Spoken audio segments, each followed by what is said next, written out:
I'd like to call the Gurnee Village Board regular meeting of January 22nd, 2018 to order. Roll call, please, Andy. Balmas. Present. Hood. Here. Thorstensen. Here. Jacobs. Here. Ross. Here. Gurnee. Here. 6 present. Please join me in the Pledge of Allegiance. I pledge allegiance to the flag of the United States of America and to the republic for which it stands, one nation under God, indivisible, with liberty and justice for all.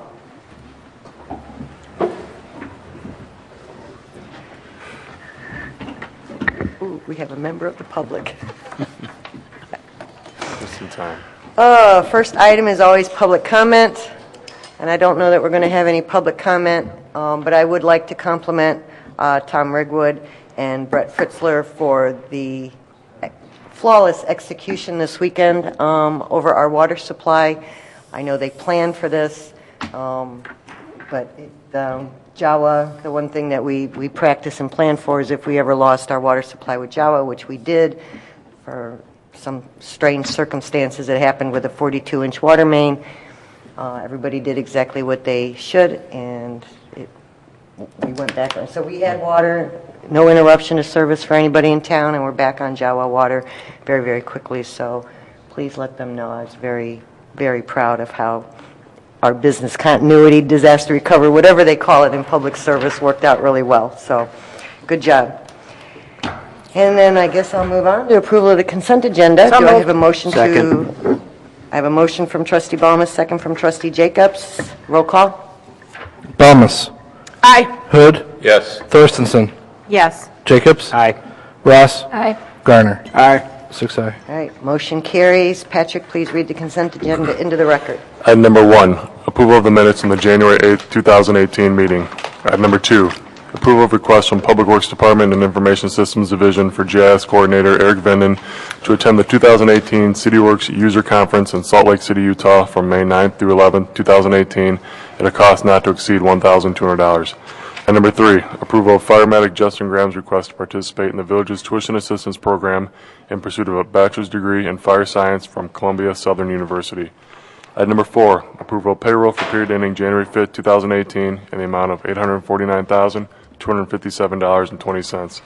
Item number 5, approval of bills for period ending January 22nd, 2018 in the amount of $625,708.77.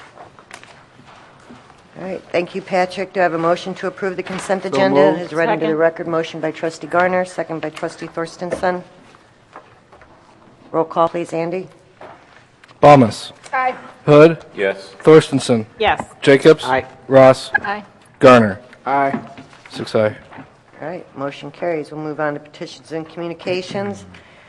Just to make sure that everybody has it on their calendars, we have our budget hearing dates for fiscal year 18-19 as 5 p.m. on March 5th, 2018, and if needed, 7 p.m. March 19th. So please mark your calendar. It's very, very important that we have full attendance. Yeah. It's my wife's birthday. Ooh, which one? March 5th. We can which wife? We'll work it out. She's welcome to attend. You gotta like these guys. I'll, We'll have brownies or cookies. We'll have cookies for them, brownies. We'll feed you. I'll have Donna start reaching out probably later this week to try to get those meetings set up towards the end of February for the one-on-one or the two-on-ones. So we met with departments last week and are continuing to tweak the budget this week, so hopefully have that done the next week and a half, and then start putting the budget document together. So if we get those one-on-one meetings set up with the board, that'll make sure that Brian and I stay on track. So. All right, and we don't have any reports. No. We don't have any old business. Nope. So we're going to move on to new business. Item number 1, approval of ordinance 2018-03, amending the test of Text, that should be text, oh, sorry. Geez. I read it just as amending the text on Article 8.2, Principal Use Standards, and Article 11.3, Required Off-Street Parking Spaces of the Gurnee Zoning Ordinance to address requirements for daycare centers. Sure. So our planning manager, Tracy Velkover, is going to walk you through these next two. As you know, we adopted the new zoning ordinance back in 2005, and they've got a couple of years underneath their belt now using that. So there's some housekeeping kind of cleanup items, and these are two of them. So since Tracy's the zoning ordinance expert, I'll let her walk through it versus me fumbling it. Okay, so the first one has to do with daycare centers. The current ordinance requires that daycare centers provide a pick-up, drop-off area where parents basically pick up and drop off their kids. Daycares don't function in that manner anymore. You have to sign in your kid and sign them out, so you actually have to park. For that reason, we are proposing to eliminate that requirement for a pick-up, drop-off area, and then to offset the fact that we no longer have an area for pickup drop-off, we are proposing to amend the parking provision for daycares. It currently sits at 2 spaces for every 1,000 square feet of floor area. We are proposing to change that to 1 parking space for each employee, and that would be based on the largest shift, and then 1 parking space for each 10 children, and that's the maximum capacity. We did inventory, survey other communities. We found that that was a pretty common parking standard for daycare centers. It did go before the Planning and Zoning Board, and it got a unanimous favorable recommendation. Seems reasonable. Questions from the trustees? Make a motion to approve. I have Trustee Balmas, I have a question from Trustee Thorstensen. Thanks. Tracy, I just wanted to ask, so then some of our grandfathered or older buildings, do we have to make some type of, like, do they have a lot of adjustments or remediation? No, we actually did a comparison because a lot of our daycare centers were built under even a previous code, so a lot of those are conforming. The code that we adopted in 2015 really kind of ratcheted down the parking requirement. We did compare that. We're within, I think each daycare center is probably within 1 or 2 spaces of what this would require because they actually built to a higher requirement than what the code required. So they're pretty close to being in line and they would be grandfathered. Thank you. Any other questions? Second. I have a motion by Trustee Balmas, second by Trustee Jacobs. Roll call, please, Andy. Balmas. Aye. Hood. Yes. Thorstensen. Yes. Jacobs. Aye. Ross. Aye. Garner. Aye. 6 ayes. All right. Motion carries. Item number 2, approval of ordinance 2018-04, amending the text of Article 2.1, rules of measurement and definitions of the Gurnee zoning ordinance to define family and single housekeeping unit. Tracy? So prior to 2015, we had a definition in our zoning ordinance for family, and specifically at issue with this definition is the number of unrelated individuals that live together that constitute a family. Prior to 2015, our threshold for unrelated individuals living together was 3. At the time that we updated the zoning ordinance, the consultant that we used recommended that we eliminate the definition of family, specifically because of the unrelated individuals. There was a court case going on in Waukegan, and they felt that it would be better if we just relied upon the building code. The building code requires a certain square footage, and then based upon that, you could backtrack into an occupancy. Recently, we've had some issues because we've had inquiries from users that are kind of like unlicensed group homes, and because of that, it's caused some confusion. The building code isn't really very easy to understand in terms of, you know, what the maximum occupancy could be. For that reason, we decided that we would inventory other communities, find out if they still had a definition of family in their ordinance, and if so, what that threshold for unrelated individuals was. We found that most communities still have a definition of family, so why our consultant recommended we eliminate it, I'm not quite sure. We are proposing to set the threshold at 4 because our previous code had 3, and we felt that that was potentially legally challengeable. We didn't go up to 5 because when we inventoried other communities, we found that 4 was the most common threshold that communities established. And then we are also proposing to add in a definition of single housekeeping unit because our definition of family does have that phrase, and we want to make sure that that is clear as to what that means. So this did go before the Planning and Zoning Board, and again, it got a unanimous favorable recommendation. Questions from the trustees? Trustee Ross? You remember a couple of years ago, we had the one where they wanted to have the home and they had 6 people, unrelated people that they wanted to live there. And then we used the 3 to say that that was the limit that they could have. And I'm just wondering, if you look at the numbers, more of them have 3 than have 4. So why, it's the legal thing? Yeah, I mean, basically, you know, in the 70s, it was really common practice and accepted that you could place limits. And in fact, there was a Supreme Court case, I did pull it, you know, where the court said, you know, it was okay to have a strict definition of a single-family neighborhood where, quote, this is from a Supreme Court decision, a quiet place where yards are wide, people few, and motor vehicles restricted are legitimate guidelines. Well, what's happened, though, in the last 20 years is that there's been some challenges based on basically due process. And the challenge has been you don't put a limit on traditional families, but you're putting a limit on what are now described as functionally equivalent families. And so really, maybe the important definition is the single housekeeping unit that we're adding, because the courts have identified that we're really not necessarily looking at numbers, but we're looking at, are the people able to share the entire house?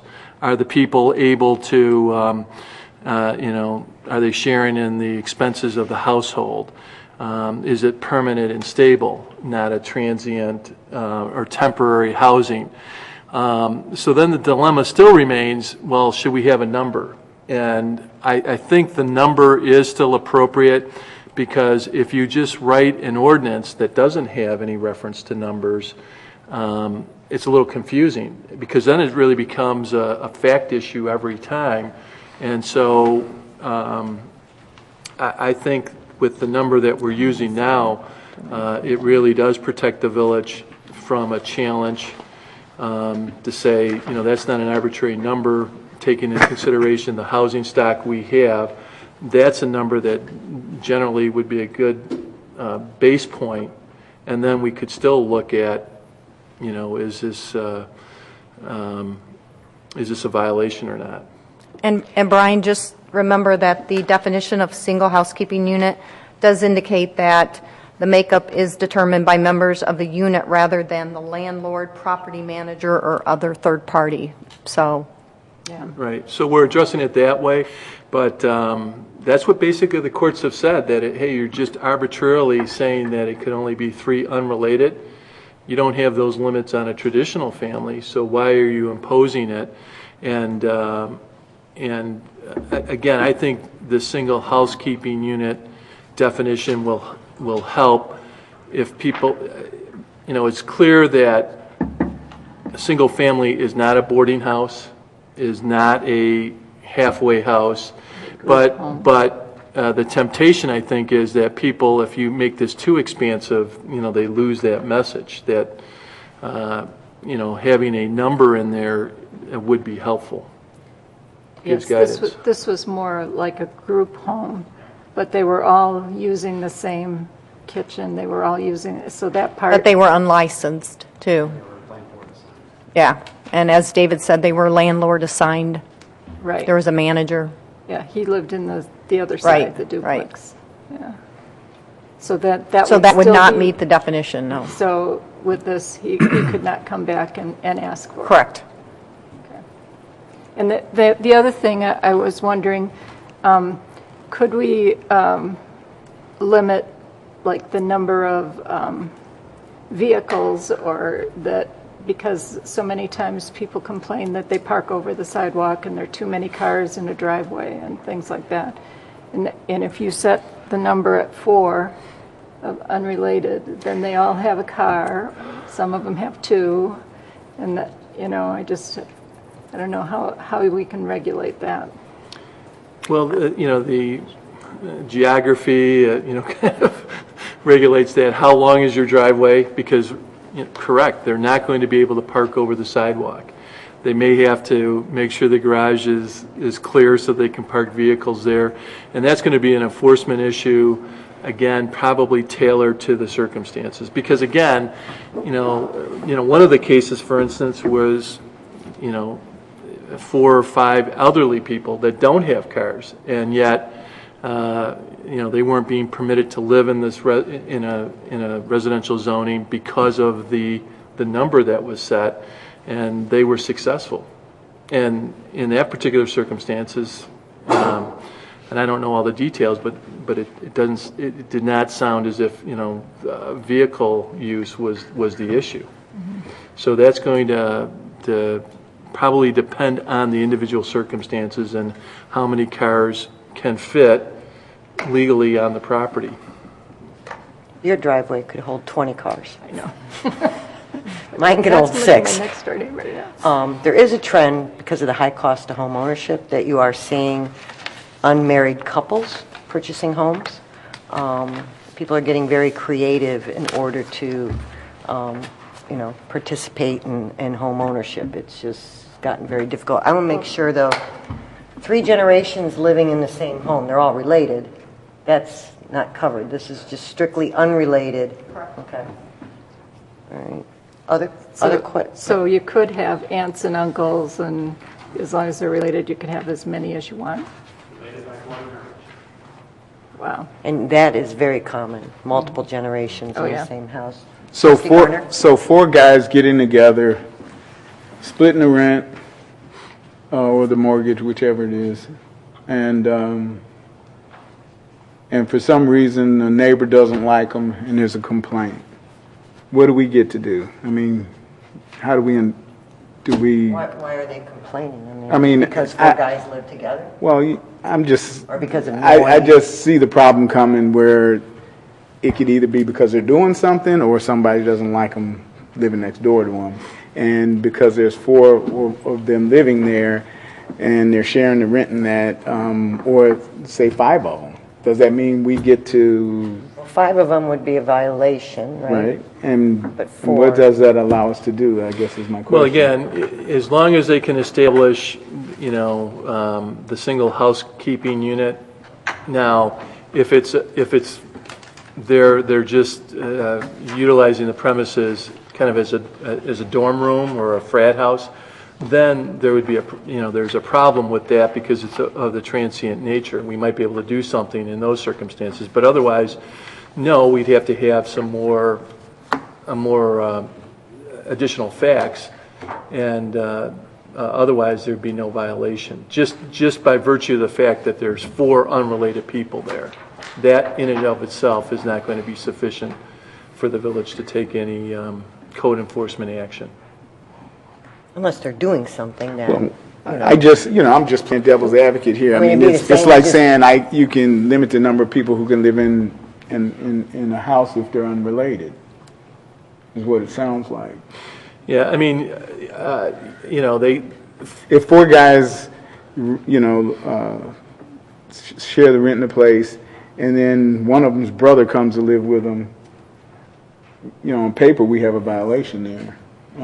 Does that allow us to tell him he can't live there? Would we do that? I don't know how that works. It just makes me uncomfortable. Yeah, I can only really think of one circumstance in the last 12 years, and it was a number of family members, but what happened was we also had the family management, or we have the property management ordinance as well. So there are some very liberal, but still there are some thresholds as to how many square feet you need to have so that you can't overload a one-room apartment, Sure. with too many people. So there's also that alternative too, that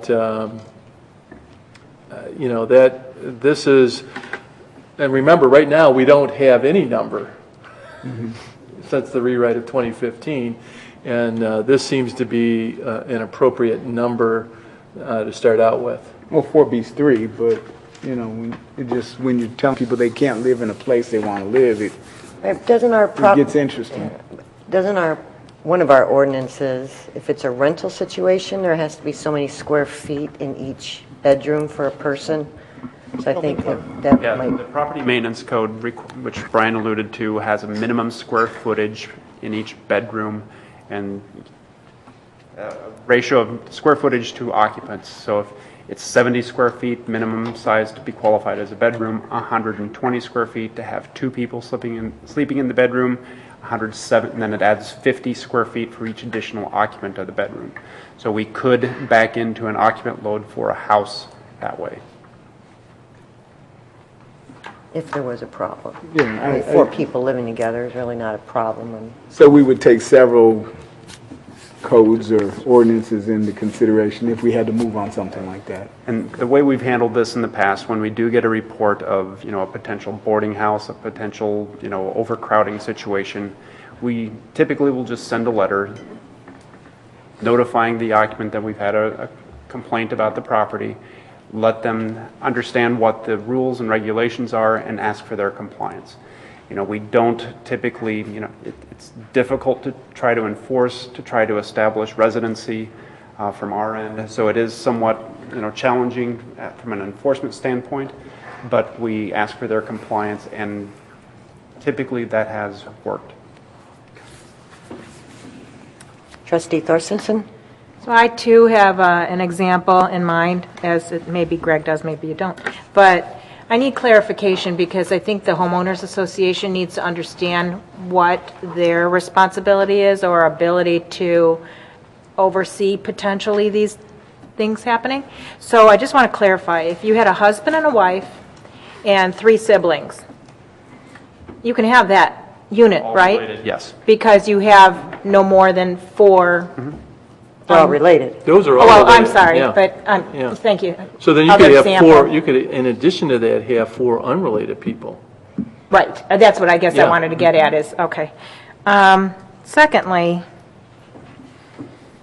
how do you govern the single housekeeping unit to ensure that they're sharing expenses? That would seem very difficult. Well, it is, and like but, that would be, we haven't had that case, but that would be a determination. And I think the obvious one is that, they're just really renting a room, and they're making their own allowances for food. They're really not a family. You're just renting out a room to someone that isn't really part of that single housekeeping unit. And I think that confronted with these provisions, the occupants, would be able to, if we needed to, we could make those arguments to the administrative adjudication officer and impose penalties. It may require some testimony. So, and that's good to know. And then secondly, it sounds like that more so applies to a rental unit, because that's my concern is a particular property that's a rental unit that has a lot of bodies in it, and then the landlord should be ensuring that they're not just renting a room. We have different rules if it's a rental situation, right? No, these would apply still. So a landlord, if you and I moved out of our homes, we couldn't rent to 5 unrelated people. But, Four but there is a four-bedroom homes. homeowner, and if we suspect that there's a number of people that are abusing the single housekeeping unit and only paying, $50 a month or something like that, I don't know what, and just getting a bedroom out of it, then our homeowners board then can somehow approach that, or? No, that's the village. They could Okay. make a complaint to Okay. the village. Okay. And Great. then the village has an escalation process for code violations. Like David said, we send them a very nice letter, inform them what the rules are, and give them an opportunity to comply. And then there's warnings, and then we get into tickets and Okay. multiple tickets, and then you got the adjudication, and then. That's good. You know, at that point. Sometimes we can find the ads in the paper that there's a room for rent, so that gives us at least something that an ordinance now that we can go after them because they're advertising a room for rent. And then last, It'll I be promise. complaint driven. It's not like Right. we're going to go Yeah. checking how many people are in each house. Yep. This would be complaint driven. And then last one, and I think this is brief, but you did allude to the driveway lands, the area square footage, and that you're not supposed to be parking over the sidewalk. Is there some way that at least you can share that code with me so I can share it with my HOA? Because I think that potentially might be the one that we could use to address something. And we have issued tickets on that issue. Thank you. I mean, again, as David indicated, we're seeking the cooperation and letting the residents know, and for the most part, they then are compliant. But we can do that. Other questions? All right, do I have a motion to approve? Motion by trustee Jacobs, Second. second by trustee Balmas. Roll call, please, Andy. Balmas. Aye. Hood. Yes. Thorstenson. Yes. Jacobs. Aye. Ross. Aye. Gurnee. Aye. All right, motion carries. It's the end of new business. I'll reopen the floor for public comment. Just one night. All right. I'd say, just a reminder, we do have a committee of the whole meeting scheduled for next Monday, and we have 2 topics to discuss. So I'll be sending out a packet on Wednesday, and we'll be here next Monday. All right, do I have a motion to adjourn? So moved. Second. Motion by trustee Garner, second by trustee Balmas. All in favor, say aye. Aye. All right.